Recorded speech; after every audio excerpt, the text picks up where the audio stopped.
มื่อวานนี้เพิ่นเอามารถไถเพิ่นแก้เครื่องมาแล้ววันนี้เพิ่นขี่รถจักรมาเอาเพิ่นบ่มีรถใหญ่บ่มี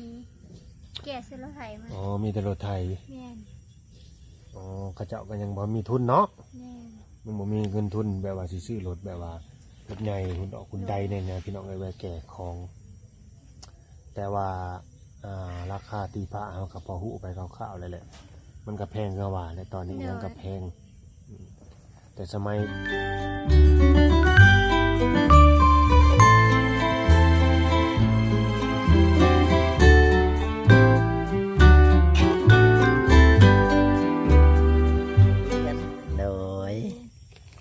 มีไฮตรงน้ำอีกแต่ว่าบ่มีหางลิ้นเนาะ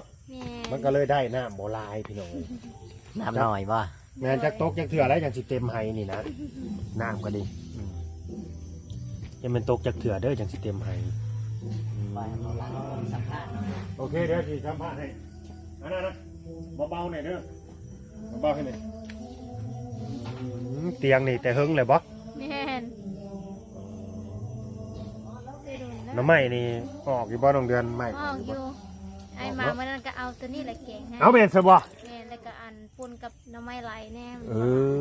นึกว่าเพิ่นไปหาอยู่หัวอยู่ห้องเพิ่นเอาในนี้เนาะน้ำไม้กระซะต้นไม้ดูนี่บ่แม่นของน้องเดือนเนาะบ่แม่น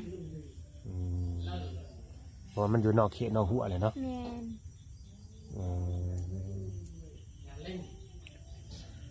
รถไปสรถจักรขนาดรถใช่รถสร้างโอ้รถสร้างแม่นรถจักรสร้างเด้อพี่น้องเด้อสร้างที่ว่ามาตีพระตีเพดานเนาะเมื่อวานนี้เพิ่นเอามารถไถเพิ่นแก้เครื่องมาแล้ววันนี้เพิ่นขี่รถจักรมาเอา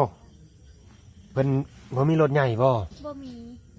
แก้เส้นรถไถมาอ๋อมีแต่รถไถแม่นอ๋อเขาเจ้าก็ยังบ่มีทุนเนาะแม่นมันบ่มีเงินทุนแบบว่าสิซื้อรถแบบว่ารถใหญ่หุ่นออกหุ่นใดเนี่ยนะพี่น้องเอ้ยไว้แก่ของแต่ว่าราคาตีพระเฮาก็พอฮู้ไปคร่าวๆแล้วแหละมันก็แพงก็ว่าและตอนนี้ยังก็แพงแต่สมัย 3-4 ปีขึ้นหลังมันก็สิถูกกว่านี้สร้างก็เว้าอยู่ว่าอุปกรณ์แหนมแพงนะมันก็เลยแพงไปตามแพงขึ้นตามบ้านนี้สิถามน้องเดือนเนาะขออนุญาตถามเล็กๆจักหน่อยเด้อการบริหารเงินนะ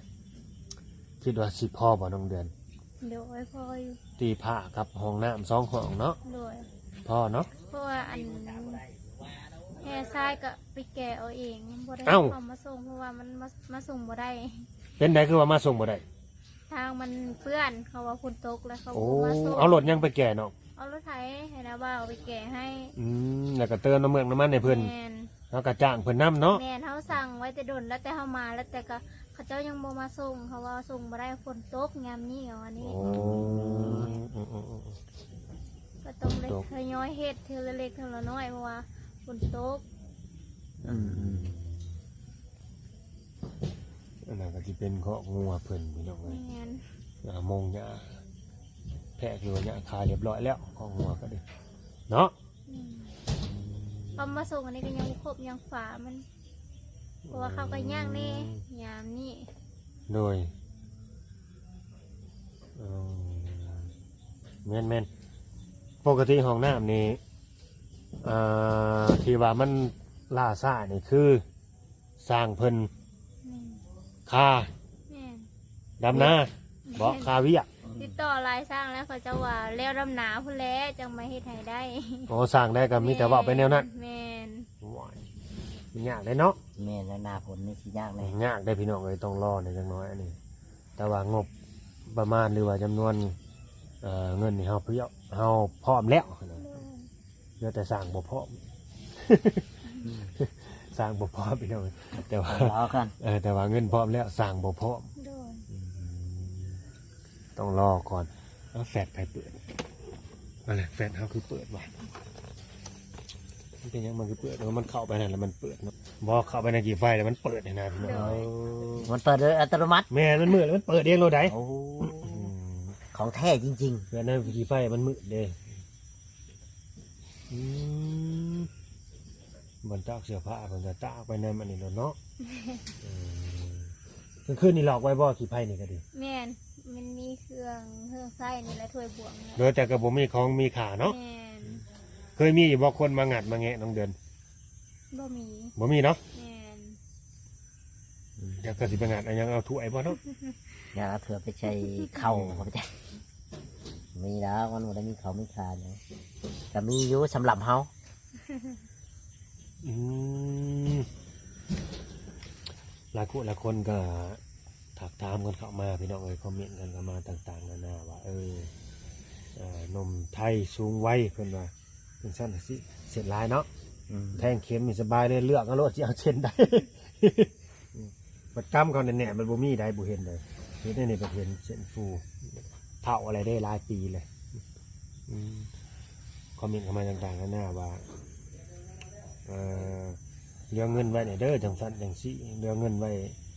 หักษาเจ้าของในเด้อยามเฒ่ายามแก่เป็นมาก็มีความคิดบาดจ่อยว่าในใดคอมเมนต์อันนี้จะคิดว่าในใดเขาคอมเมนต์อันนี้ คิดว่าโหดร้ายเกินไป โอ้ไรเกินไปบ่แม่นเขาคอมเมนต์มันก็คอมเมนต์ได้แหละแต่ว่าคนเฮามันก็เว้าไปได้เบิดนั่นแหละ แม่น แต่ว่าเจ้าของเงินเขามันชิวๆได้ล่ะชิวๆสบายเขาว่า แม่นคนเฮามันความคิดบ่คือกันดอกแต่ละคน คนมีนะเขาสิมักแบ่งปัน แม่น ส่วนว่าคนบ่มีนี่สิไปคอมเมนต์ต่างๆนานา คอมเมนต์แบบว่าทั่วไปเรื่อยเปื่อย คอมเมนต์แบบยายอะนะประมาณนั้นเป็นได้น้องเดือนความสัมพันธ์นะครับทางนั้นอ้ายเพิ่นนี่นะคุยกันลมกันกูมือตี แม่น เพิ่นก็ถากมาอยู่บ่ โดย เคยแบบ อันนี้ยังบ่ได้ถามน้องเพิ่นเด้แบบเคยแบบว่าโทรนี่วิดีโอคอลเห็นหน้าเห็นตากันแล้วบ่เนาะ ยังเดือยังโทรเสียงอยู่ บ่กล้าเปิดกล้องบ่หรือว่าจังได กะกล้าอยู่เนาะเป็นยังสิบ่กล้าก ล้าอยู่เนาะ โดย คือบ่ลองเปิดกล้องเบิ่งจังล่ะเป็นจังไดย่านตกใจบ่หรือว่าจังไดเพิ่นก็บ่ได้ขนาดนั้นดอกเราก็ยังหนุ่มอยู่ได หรือว่าน้องเดือนไว้ให้เพิ่นมาสะพายบ่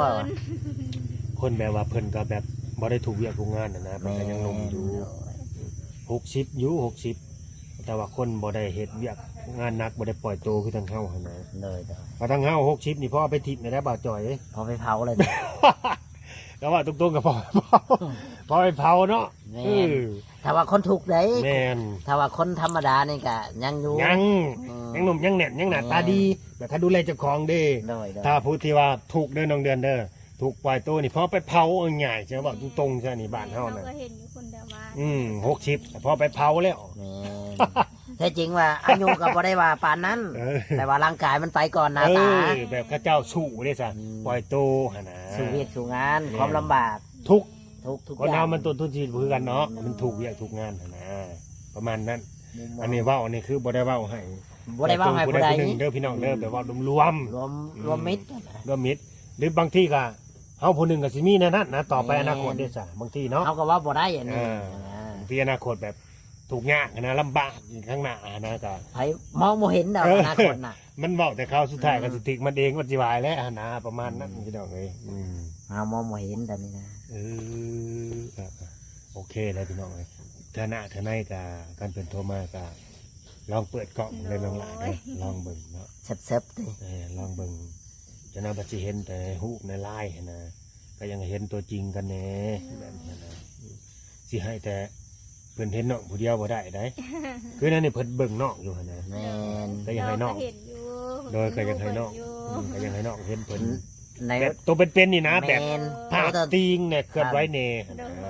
ยิกได้เจ็บเนาะคันว่าเฮาเห็นแต่ภาพแล้วเที่ยวภาพตอนยังเป็นวัยรุ่นก็มีได้ แม่ มันก็ว่าบ่ได้อันนั้น บ่ได้ได้บางทีเพิ่นเอาภาพแล้วเพิ่นยังหนุ่มมาใส่นะมันแตกต่างกับชีวิตจริงหั่นไหน เฮาก็ต้องเบิ่งตัวจริงว่าเป็นจังไดก็พิจารณาอะไรก็ค่อยคุยกันเนาะ แต่ว่า ศึกษา แม่นแต่ว่าบ่าวเล่าวก็ยังยืนยันคำเก่าได้ถ้าเกิดว่าน้องเดือนเพิ่นเลือกคนนี้แล้วก็ตกลงปรงใจกับคนนี้ยืนยันหนังยันนอนยันคือเก่าได้บากจ่อย คือครอบครัวนี่สบาย จากที่ว่าเคยลำบากอะนะเคยลำบากกะสิ ตีโตขึ้นมาอีกหน้อย แม่ นึ น ง กะสิดีขึ้นกว่านี้ นั่นแหละก็แล้วแต่น้องตัดสินใจเนาะเฮานี่เฮาก็ควบคุมใ ให้น้องเพิ่นบ่ได้อะ แม่ นะ นสิไปบั มั ง นอ คั ยู่ บจิตใจน้องบ่ได้แต่ว่า อืม คือเฮาแบบว่าแนะนำในสิ่งดีๆให้ซื่อ แม่น ๆแต่ตอนนี้ก็ ใครเป็นชื่อให้ซื่อๆแล้วแต่น้องเพิ่นตัดสินใจเองอะ ตอนนี้ก็บ่ถือว่าน้องเดือนนี่ลำบากใดแต่ว่าก็สิดีขึ้นมาหน่อยหนึง แม่น หลัง ก็ จากที่ ก็สิปรับขยับมาจาก แม่น 9เนาะ แม่นก้าว 9ให้ข้าม ความลำบากตัวนั้นมานะก้าวไปจาก2ก้าว3ก้าว แม แล้วก็ นก็แล้วแต่น้องเพิ่นอันนี้เขาก็เว่าบ่ได้จิตใจ แต่ว่าแรกๆนะน้องลำบากอีหลีตั้งแต่บ่มีเฮือนหลังนี้นะ แม่น คือน้องลำบาก แม่นแม่นแม่น พอมีเฮือนหลังนี้น้องชีวิต ก็ ถ้าเป็นอยู่ก็ดีขึ้นมา ก็กระโดดขึ้นมาอีกก้าวหนึง พอมาเจอกับไม้คนนี้ก็กระเยือบกันไปอีก กระโดดขึ้นมาอีก เออ ก้าวหนึงอันนี้ก็มันอยู่ที่น้องตัดสินใจเองเนาะเฮาสิไว้ไปพื้นใจน้องเอายังแล้วแต่เพิ่นอันนั้น บ่ได้พื้นใจ อืม อันนี้ก็สิถามตรงๆเลยเนาะ ถามตรงๆ เพราะว่าน้องเดือนนี่เพิ่นก็น่าสิคุยกันร่วมกันนะพี่น้องไอ้เรื่องของผู้บ่าวผู้สาวหั่นนะ มันอาจสิได้คุยกัน แม่นเพิ่นก็สิคุยกันแล้วก็ถามไถ่กันถึงเรื่องแบบของหัวใจแล้วก็ชีวิตการเป็นอยู่หรือว่า เรื่องครอบครัวเนาะ ครอบครัวกับแม่นแล้วก็ว่าหับได้บ่เสี่ยวได้บ่จังซั่นมันก็ต้องถามกันนะว่า แม่น จริงจังกับอ้ายบ่หรือว่าน้องสิหับอ้ายได้บ่มันต้องถามกันเป็นเรื่องธรรมดาผู้บ่าวผู้สาวหั่นนะ แม่นมันต้องเป็นเรื่องเป็นราวแน่เนาะนึง แม่นและสิถามน้องเดือนอีกเทื่อนึงบัดนี้ อืม ถ้าเกิดว่าเพิ่นมาอีหลีเด้อน้องเดือนเด้อ แม่น แต่ว่าเดือน8นี่เพิ่นมาแท้เด้อ โดย เพิ่นมา 1,000% เลยได้เดือน8 เอา บ่ได้1,000,000,000% เลยได้ อืม บ่าวลาวยืนยัน มาถึง ยัน ตัว ยัน ยิก แม่น ยิกตัวเจ็บเลย แม่นเพิ่นมา1,000,000% เลยได้น้องเดือนบ่ได้ทันบ่ได้แม่นแต่100% 1,000% เลย โดย 1,000,000%โลด น้องเดือนจะว่าอย่างไรนะบัดนี้คันเพิ่นมาโดยตรงเลยอ่ะ แกดีใจหั่นแหละ ดีใจเนาะ โดย อยากให้เพิ่นมาอยู่บ่ แม่น และที่เคยเว้าเคยร่วมกับเพิ่นได้น้องเดือนสิเฮ็ดคือคำเว้าอยู่บ่สิทำได้คือคำที่เคยร่วมกับเพิ่นอยู่ โด บ่ ย อืม ว่าอะไรก็ต้องเฮ็ดได้ มันใจจักเปอร์เซ็นต์น่ะถาม 1,000,000% ล้านเปอร์ ล้า เซ็ น นต์ คือกันอีก เอาแล้ว เออ ว้าย ช็อตเด็ดช็อตเด็ดช็อตเด็ดพี่น้องเอ้ยช็อตเด็ดมันล้านอีหลีเนาะ พี่ช้างนี่เห็ด เจ้า เล ดี ย ใจแฮงเจ้าหันบ่าวจอยเจ้าดีใจ โทรศัพท์ เปิดเห็ดโตะเห็ดเตียงเนาะเพิ่นพังเลย โอ้ย บ่ โทรศัพท์ก็จะได้รู้ เฮ็ดได้บ่เห็ดโตะเห็ดเตียงเนาะเพิ่นพังแล้ว โมกัน โอ้ยสิบ่ได้แปลงให้เนาะใหม่บ่